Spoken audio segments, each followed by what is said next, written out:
Hi ladies and gentlemen, welcome back to the Super Chunk Super Audio Show. So today, in today's episode, we are going to talk about something really cool and about this problem that I have with audio. So the thing is, I'm actually going for another trip, and one of my biggest problems is finding out what should I bring for the trip. And today I'm going to help myself and help you. And if you have anything that you'd like to share, please leave them in the comments below. If you like the content so far, please kindly press the like and subscribe button as it will help me out a whole bunch. So just to kick things off, every time I go on a trip, I don't like my dongles, my DAPs to go all over the place. So what I'm using is a Yoshida company Porter pouch that has been repurposed to put my audio gear. And what is inside is basically almost everything that I need to listen to music on the go. If you've been following the channel, one of the most important things that I have on hand would be my handy dandy trusty Lotto Pogo Touch Titanium. So this is my DAP of choice. You might be wondering, why do you use a DAP that does not have Android these days? Well, the reason is very simple. Sometimes I like to be a purist and have a device that just solely does hold my music and does playback, and the Lotto is a great one at that because I love the sound signature. It has this very dynamic and neutral sort of signature that does not color the music too much, and yet it has that dynamism that makes music very interesting to listen to. So it's not very lifeless, it sounds very lively and not so much colored. So yeah, this is my pick for a DAP. But of course, these days streaming is a thing, and because streaming is a thing, I actually also bring a dongle along with me. So this is the Dita Navigator. My color is a bit special. This is the one in the Barbie pink colorway. It's one of two in the world, and that is the one that I used.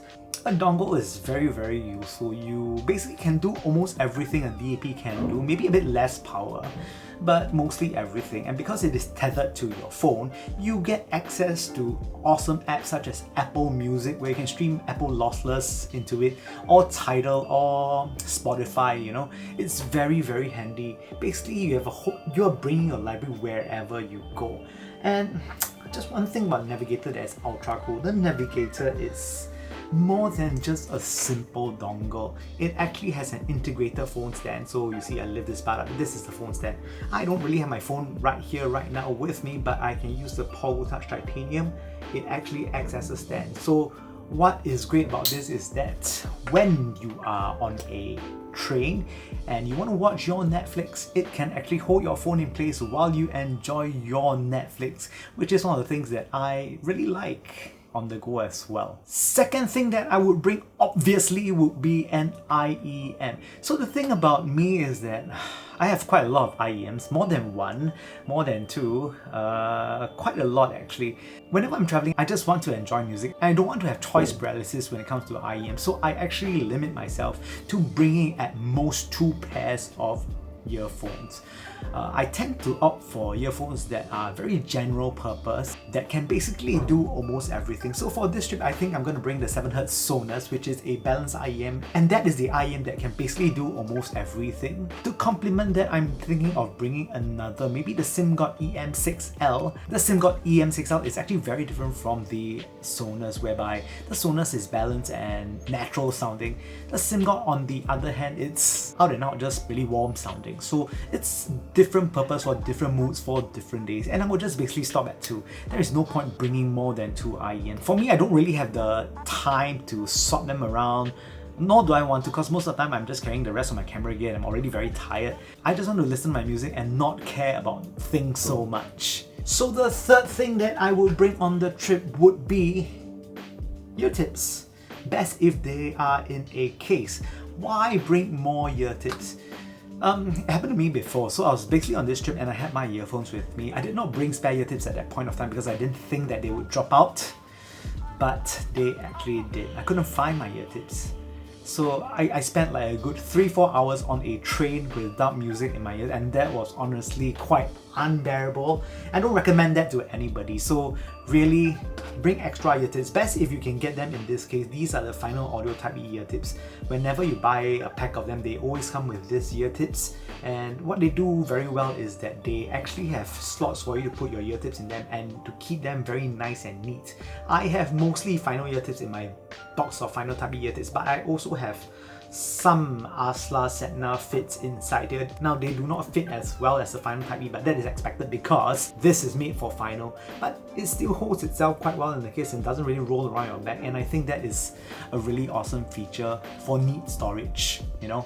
So the fourth thing that I would consider an essential to bring, I think these days not many people bring it along, because for some airlines what they do is that they actually have a 3.5mm jack for your earphones to be plugged in directly, so you can just plug them in with your normal 3.5mm male jack. But not all airlines adopt this. In fact, some of them use dual 3.5mm 2-pole jacks into their system, and this can be a bit of a pain because when you try to put your normal 3.5mm jack into them, you get sound but only on either the left or the right channel, one side basically. But what you want is stereo. Also, the headphones or earphones that is provided by the airlines tend to be e-waste, like terrible e-waste. I wouldn't give them to my enemies, honestly. So I would bring a earphone adapter. Now this thing is like a godsend and is my savior whenever I want to watch an in-flight entertainment on the airplane. Most of this in-flight entertainment audio is actually pretty noisy, but it's better than trying to use the cheapy headphone that they provide, that provides zero or no isolation, or lacking in bass, or that is just made by somebody who really hates their job. So yeah, when you use something like this, it will absolutely level up your listening experience when you're using the in-flight entertainment system. The last thing that I would recommend taking is something not very audiophile at all, but I actually do own them. But they do have its purpose, especially on a plane where I just don't really like the droning of the engine noise. And yes, you guessed it right, it is the AirPods Pro. And if you're wondering why do I have a pink case, let me tell you why. Basically, my non-existent girlfriend gave me this pink case to make me feel special. Yeah, so the AirPods Pro, or basically any TWS that has noise cancelling, will be very useful when traveling, simply because the ANC is a godsend where you just want peace and quiet on the flight and want to hear the droning of the engine. Now, it does not really cut out baby cries all that much because it might be a bit dangerous. Imagine if you have a kid and your baby's crying and no one's there to tend to the baby. That's a terrible idea. But for normie folks like me who have no kids, I think the droning of the engine noise is very annoying. So I would use the AirPods Pro when I just want some peace and quiet. And of course, I mean, you have many options out there. For me, because I'm using Apple, so I'm using AirPods Pro, but if you're using Android, I think the Sony WF-1000X Mark V, the latest one, is actually quite good. I enjoyed the Mark III as well. The Mark IV was a bit too bassy for my taste, but this is not a TWS channel, so yeah. And with that said, I hope you find today's episode of the Superchunk Super Audio Show super helpful. Hopefully you guys are going on trips as well. It's almost the end of the year. Some places that I like to go and I would recommend would be places like Japan. Even Taipei is actually also very nice if you're in Asia. Bangkok is another city that I really like, not for the ladyboys, but the food there is very nice. Don't ask me how I know that. I mean, if you've been to Bangkok, I'm pretty sure you know of these sort of things. But with that said, thank you guys for watching the Superchunk Super Audio Show. I hope you guys have a great day. By the time this video is on air, I would be frantically packing the rest of my bags making this trip, and I hope you like the content so far because I'm gonna shoot something quite special again this weekend. And yeah, with that said, if you'd like to support, a like and subscribe would be absolutely excellent. And if you've already done so, you are lovely, fantastic people. With that said, I hope to see you guys very soon.